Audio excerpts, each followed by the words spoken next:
ሰላም ጤና ይስጥልን። ወቅታዊ እውነተኛና ፈጣን መረጃዎችን ወደ እናንተ የሚያደርሰው የፈጠነ ሚዲያ ነው። የዕለቱን አበይትና ሰበር ዜናዎች ይዘን ቀርበናል። በዛሬው የዜና እትማችን በሰሜን ኮሪያ ድንበር ላይ የተሰጠው አዲስ ወታደራዊ ትዕዛዝ፣ የመካከለኛው ምስራቅ ውጥረትና የሁቲዎች አዲስ ቃል ኪዳን እንዲሁም በትግራይ ክልል የተጣለ የደሞዝ ክፍያ እገዳን ጨምሮ ሌሎች መረጃዎች ይኖሩናል። ኪም ጆንግ ኡን በደቡባዊ ድንበር ላይ የሚገኘው የጦር ሰራዊት ዝግጁነት በከፍተኛ ደረጃ እንዲጠናከር አዘዙ። የሰሜን ኮሪያው መሪ ኪም ጆንግ ኡን በሀገሪቱ ደቡባዊ ድንበር ላይ የሚገኘው መከላከያ ይበልጥ እንዲጠናከርና የጦር ሰራዊቱ ለማንኛውም ወታደራዊ እርምጃ ሙሉ ዝግጁ እንዲሆን ጥብቅ ትዕዛዝ አስተላለፉ።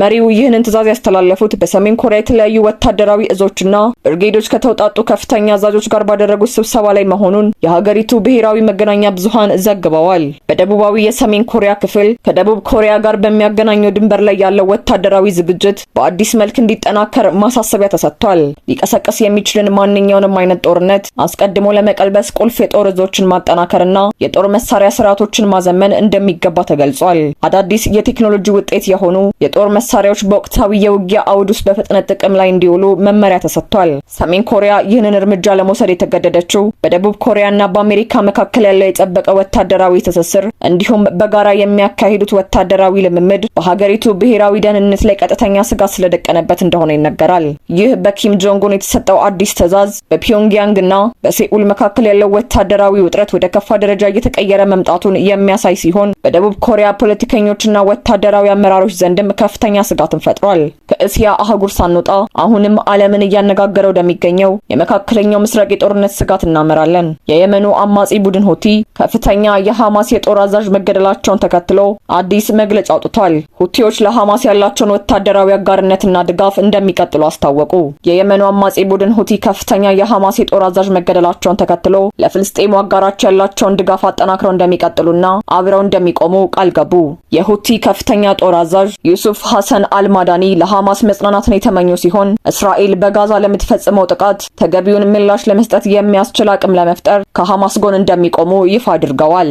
ሐማስ ከፍተኛ የጦር አዛዡን ኢዝ አልዲን አልሃዳድን ቢያጣም ቡድኑ ከጀመረው ዓላማ ዝንፍ እንደማይል ሁቲዎች ያላቸውን እምነት ገልጸዋል። ሁቲዎች ከሐማስና ከሌሎች የመቋቋም ዘንግ አጋሮቻቸው ጋር በመሆን በእስራኤል ላይ የሚደረገውን ትግል ድል እስኪመዘገብ ድረስ እንደሚቀጥል አረጋግጠዋል።